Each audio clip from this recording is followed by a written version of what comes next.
parce que bon, il commence à être un peu âgé et il est fatigué. Bon, alors, il est bien content que quelqu'un vienne l'aider. Mais je ne l'ai jamais rencontré physiquement, hein, c'est seulement par internet. Donc tous les 6 mois, on se passe la main, et dans ce mois c'est mon tour, donc je travaille dessus, pour des fonctionnalités. Voilà. Bon, c'est pas quelque chose de compliqué vraiment, c'est un gros travail. Surtout un gros travail, parce que par exemple, Sine Qua Non, là, le logiciel en question que je vous présente, celui-ci, Sine Qua Non, donc, c'est écrit dans un langage qui s'appelle le Pascal. Il y a actuellement 36 000 lignes de code. Il a fallu les écrire. Hein. Bon, moi, j'en ai peut-être écrit 4 ou 5 000.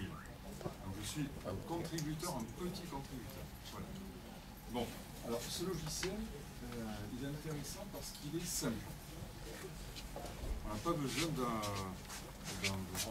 grand temps d'apprentissage pour s'en servir. On peut s'en servir tout de suite. Il est gratuit, bien sûr, comme GeoGebra, donc tout ce qui est éducatif, comme au sens de être gratuit. Il n'a pas besoin de beaucoup de ressources pour marcher. Donc, là, cet ordinateur qui n'est pas le dernier modèle, on peut faire marcher Sine Qua Non. Et là, vous avez une machine qui a, bon, je pense quand même, au moins 5 ou 6 ans, ça marche très bien, vous voyez, on a pu le lancer sans problème. Alors, donc, tout de suite, lorsqu'on lance le logiciel, on a une fenêtre avec un graphique. Et on peut tracer dans cette fenêtre, on peut tracer une fonction de ce qu'on a. Alors, par exemple, ça. Ici, vous avez le bouton qui permet de tracer une fonction. Donc, si on veut tracer la fonction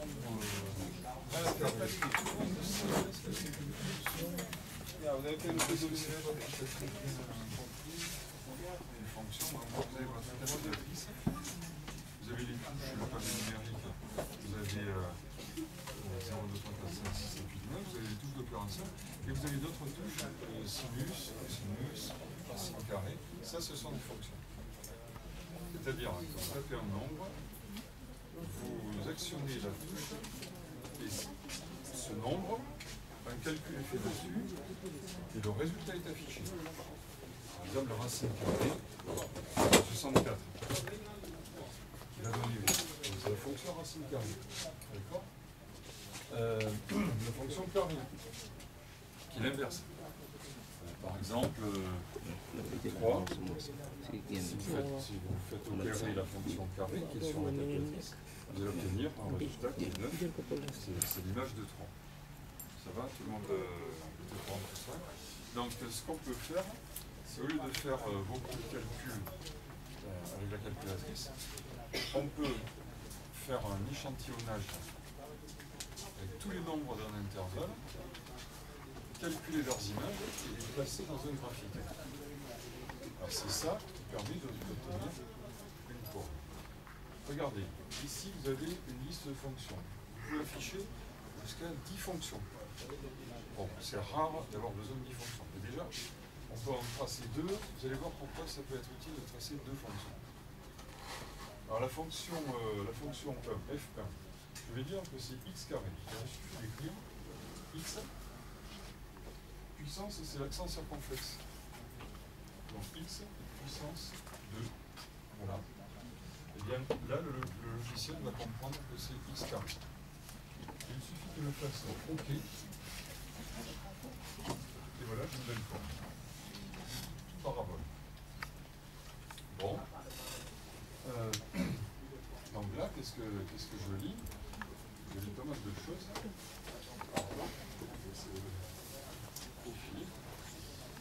Alors, par exemple, ici, vous voyez ce point-là. Ce point-là correspond aux coordonnées 1, 1. Eh bien, ça veut dire que 1 a pour image 1. Ainsi de suite. 2 a pour image 4. Moins 2 a pour image 4 aussi. Bon, ainsi de suite. quelquefois, je peux avoir besoin des valeurs intermédiaires. Donc, je peux changer d'échelle. Regardez comment.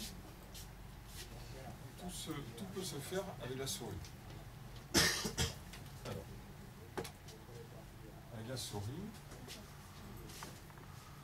je peux promener la souris sur le graphique. Et si je me promène dans cette zone-là, je vais pouvoir déplacer les axes. Si je lâche là, le graphique est redessiné. Donc là, en faisant ça, je change l'emplacement de l'origine. D'accord, ça c'est pas très intéressant. Là c'est plus intéressant. Je vais faire autre chose. Si je place la souris ici sur 1, regardez, la souris se transforme en double flèche et je peux changer d'échelle. Le 1 est ici. C'est pas très utile. Je peux faire le contraire. Voilà, ça c'est mieux. Bon, je peux aussi agir ici. Si je place ma souris sur le 1. Voilà. Bon. Je ne sais pas si ça sert à quelque chose, mais on peut le faire. On peut aussi, avec la molette de la souris, bon là vous ne me voyez pas faire, mais je vais faire tourner la molette de la souris vers l'avant. Et voilà ce qui va se passer. Alors, je vais tourner d'un cran, hop, voilà ce qui se passe. Hop, vous voyez, je change d'échelle. Voilà, je fais un zoom en fait, de plus en plus de détails. Bon, voilà, c'est pas encore au point tout ça, enfin, c'est pas encore très pratique je trouve, donc ça c'est sur ça que je vais travailler bientôt, et pour l'instant ça marche pas mal. Alors regardez ici l'écran est un peu petit et il n'y a pas tous les outils. Et bien je peux déplacer cette outil et la placer au salon. Je peux même faire 3 étages. Je peux même je peux dire oui. Ici regardez ce qui va se passer. Sur les coordonnées. Donc si j'ai besoin par exemple, je vais revenir à l'origine,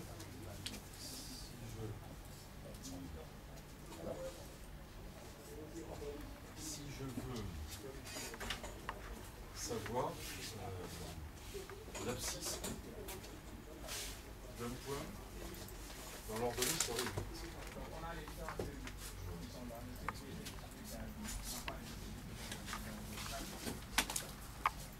Alors, ordonnée, c'est ceci. Abscisse ordonnée, c'est bon. Si l'ordonnée est 8, j'ai 2 points correspondants, celui-ci et celui-là. Mais si je veux l'abscisse, c'est-à-dire regarde ce qui est là, c'est pas pratique, c'est pas facile. J'ai un peu de mal à passer par là, ça va être ordonnée. Voilà, elle a vraiment du mal à lire les coordonnées. Avec la souris.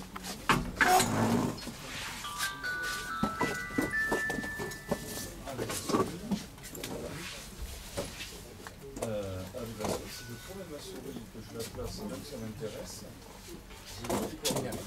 Et regardez, 2,838, et là j'ai la 8,01, bon, 8,01 c'est la plus ce que je veux.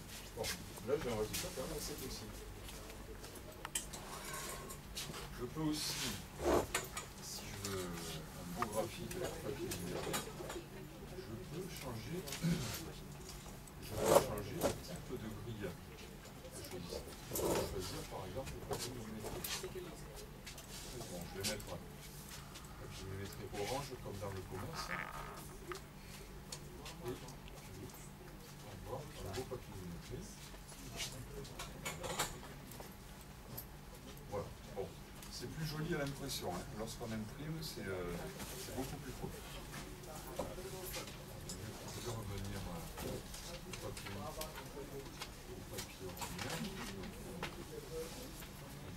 Bien.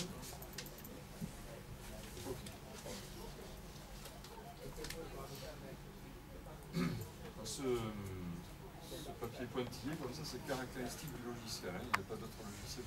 Ça c'est l'auteur d'origine qui a créé ce style. Qu'est-ce que je peux vous montrer d'autre? Alors je vous dis que vous pouvez tracer plusieurs fonctions. On va voir à quoi ça peut servir.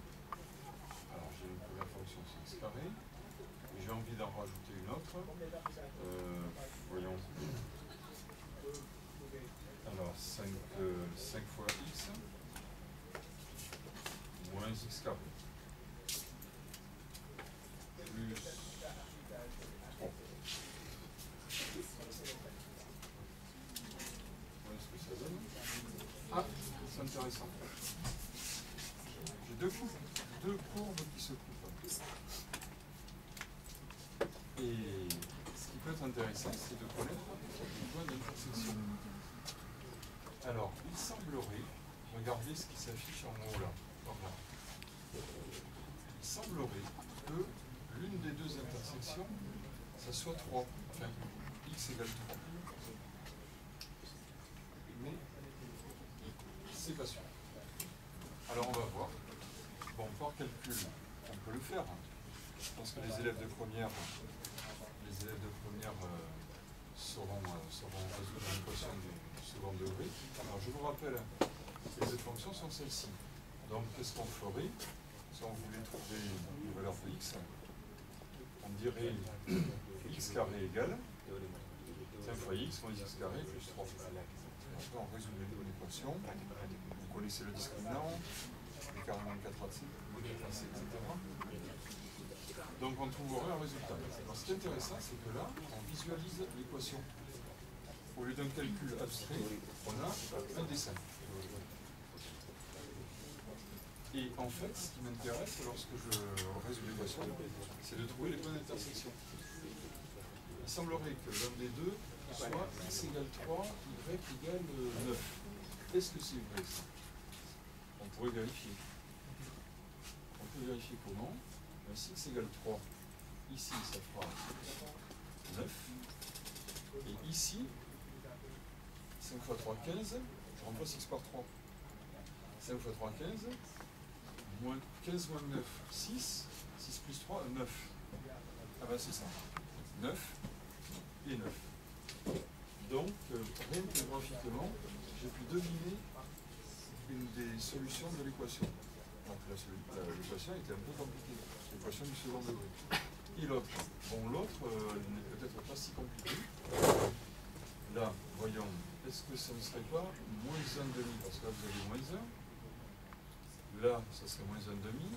Alors je ne sais pas, hein, c'est pas garanti. Mais en changeant d'échelle, peut-être que je verrai mieux. Peut-être que je verrai mieux. Alors attendez, je vais changer d'échelle.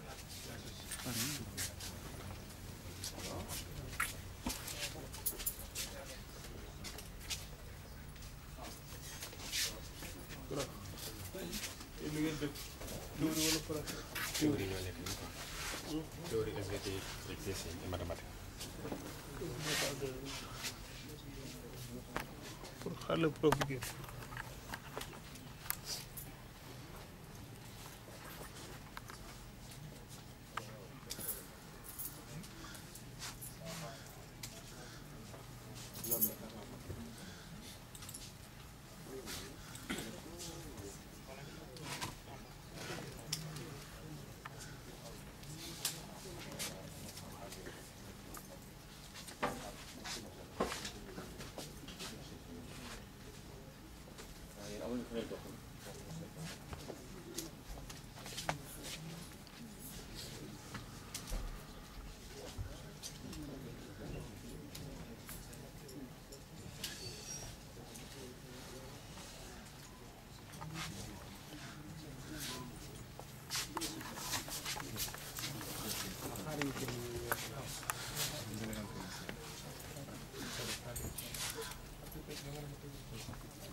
par exemple L de t égale 2 fois t, eh bien je vais obtenir oula, quelque chose d'un peu bizarre. Bon, on va annuler tout ça, ça va nous écarter du sujet. Bon, lorsqu'on veut supprimer quelque chose, il suffit d'effacer. Le... Ah, là, ce qu'on va faire, on va repartir sur de nouvelles bases.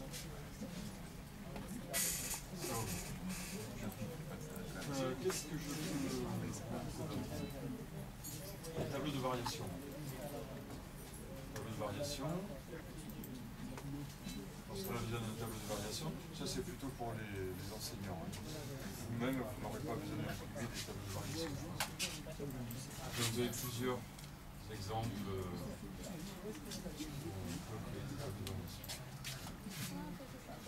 plus ou moins compliqués. Et ça peut être même très compliqué. Vous voyez, vous pouvez faire un tableau de signes et vous pouvez faire un tableau avec des valeurs absolues. Vous avez sans doute déjà vu ça. Voilà. Alors là, ce sont des fonctions affines par morceau. Alors regardez, fonction affine par morceau. Est-ce qu'on peut représenter ça dans signe économe? Oui. Mais ce n'est pas facile. Alors, ici, cette fonction, c'est 1 moins 3x. On va finir moins 4. 9 moins x. 2 moins 4, c'est demi. 3x moins 1, 5 demi, c'est infini. Alors, je vais essayer de tracer ça. Il va falloir que je me rappelle. Voilà comment on peut s'y prendre.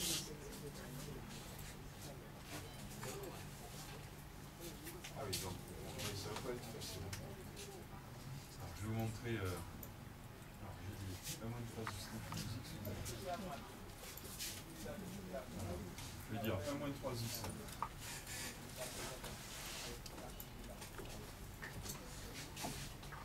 9 moins x. Donc fonction affine par morceau. Alors 1 moins 3x, c'est lorsque x est inférieur à moins 4. Alors regardez comment on fait. On met un espace. Parenthèse. X inférieur ou égal à moins 4. D'accord? Et là, ça va être lorsque x est supérieur ou égal à moins 4.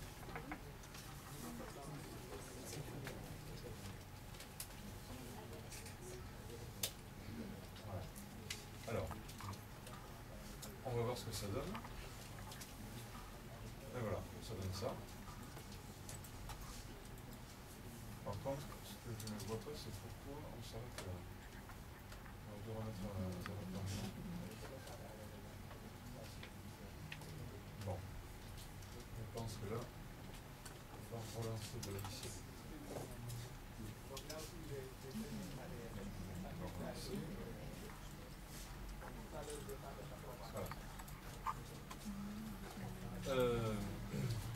Que dire?